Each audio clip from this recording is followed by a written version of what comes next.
top on. Let it cook. Yeah, it's in the pan. I'm cooking. You want to help me stir? Yes. So Laura and I met New Year's Eve 2001 into 2002. Oh, no thank you. What did you put in there? Salt. We became friends. About a month into it, Jamie started acting a little weird around me. I have a thing for hot Jewish butches, like I just do. And then she was planning to move to Massachusetts, and 2 weeks before she moved away, she was like, you wanna just have some fun before I leave? And I was like, yeah, sure.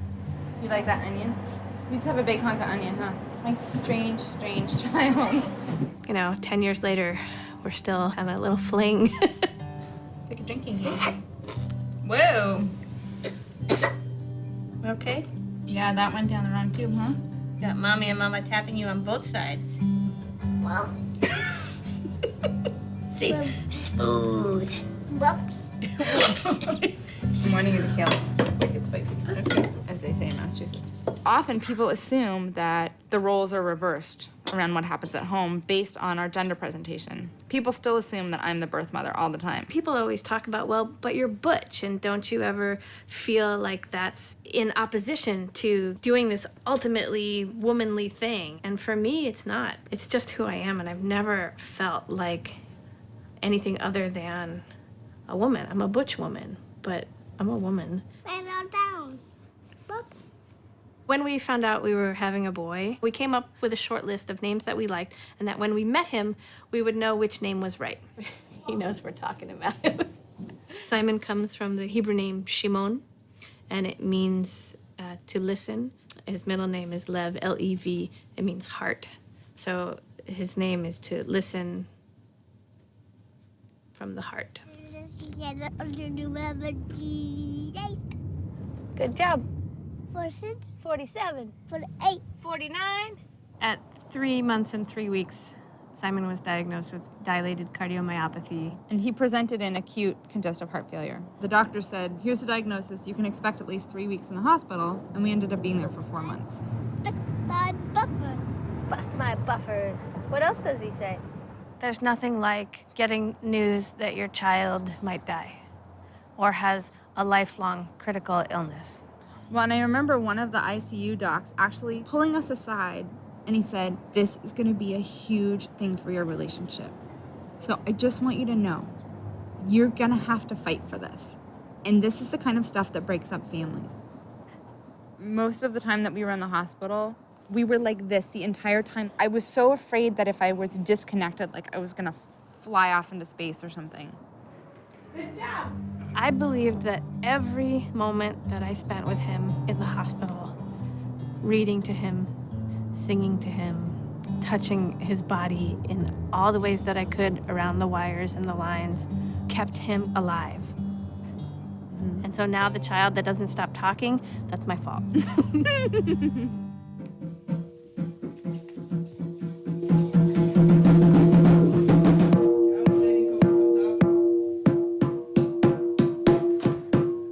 Well, Simon's classified as what's called globally delayed, which basically means he's delayed across a bunch of areas. And it was clear he wasn't going to be eating by mouth for a long time. The January after we got released, he had another surgery to put in his feeding tube. This is Simon's blenderized food. And what's in there is just anything that a 3.5-year-old might eat anyway, blended up, and it looks like that. So every time you do a bite, you get to put it in the frying pan. And then we can do more iPad. The next step is to get him to do more eating through his mouth. That's a therapeutic meal. That was awesome. Simon, 2 bites down. Chew and swallow. This is the most work right now. Eating is really complicated and the stakes are high. If you don't get it right, you choke. We're working on it. The hope and the faith that we have that he will eventually get off the tube is there.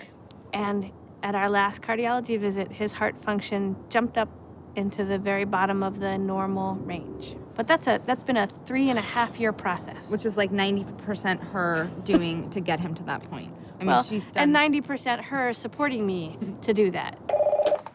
Tobacco Prevention Project, this is Jamie. For me, it was that moment of Jamie going out and getting a job to take care of the family. She did it for all of us. I can't thank her enough for being that person in our family. Her job is 100 times harder than mine. I don't really know what it's like to live her life. I get bathroom breaks. I eat when I want to eat. She's totally at the mercy of whatever needs to happen. It's by far the hardest thing I've ever done, and I wouldn't trade it for anything. Isn't that parenthood? Bim bam, bim bim bim bim bim bam. I didn't grow up with any traditions, and Laura grew up Jewish. I was really clear from the beginning, I would like to raise Simon Jewish, essentially. And it's been incredible because Simon was so much Hebrew. He's like all Jew all the time. It's so, I love it. Shabbat shalom. Hi. Shabbat shalom. Ha! Shabbat, Shabbat, Shabbat, Shabbat shalom. We both have this very traditional streak that's clearly not traditional because we're both women. But in our wedding, you know, I wore a long white wedding dress and she wore a tuxedo, and there was no question about that. I love that about being queer, actually, that I get to pick the things that I want from that structure and then leave behind the stuff that doesn't work. Name. Best my buffer. There are two things that I am proudest of in my life, and one is my relationship with Laura. We have a date night every Thursday night where my mom comes and stays over and takes care of him every single week. Date night is huge. I mean, That's a marriage saver. I don't even know many parents of healthy kids that get that. Just having that time that's set aside, that's just for us, that's been carved out, even if we don't even have some overt conversation or communication or connection, just sitting next to each other holding hands in a movie theater. Jamie is she's my bashert. She is my soulmate. She is my great love. And none of those things mean that we have it easy all the time, but it means that I know that she will always be there in the best way possible for me, for the family. It was this like very calm, sure feeling about her where I was like, I don't believe that there is a person, but you are my person. We're gonna end up together and we're gonna get married and we're gonna have kids. And I don't know why I know this, but we're gonna happen and it was gonna be good. I want to love her the way that she enjoys being loved. Not just the way that I know how to love her, but also the way that she wants to be loved. And both are really important. I'm gonna throw the ball for Roxy. Wait. All right, you do it in the small one. Steady. Go. Go.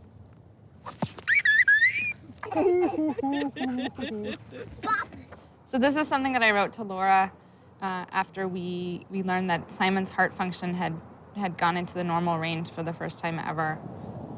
So Laura, when you called me to tell me about the great news from Simon's cardiology visit, my first thought was, you did this. This is the fruit of your work, Laura. Your sacrifices of time and energy, and basically everything that was yours are not in vain. Keeping on top of Simon's feeding and making sure that his meds happen on time and are the right dose, making sure that he gets extra food if he barfs it up, taking him to his appointments. You have created the container that he needed for his body to begin healing and nurtured his tender weak spots left from his days in the ICU. This latest visit is tangible proof of your work. There were doctors and nurses that thought we might never make it out of the hospital with a live child. But we did. And not only is that child alive, he is so here, so firmly on the earth, and so happy to be here that he stops people in his tracks with his light. You've been feeding his light for almost 3.5 years, Laura, and it's blindingly bright. I know you haven't done it completely alone, but you have done the lion's share. I will never be able to express my gratitude.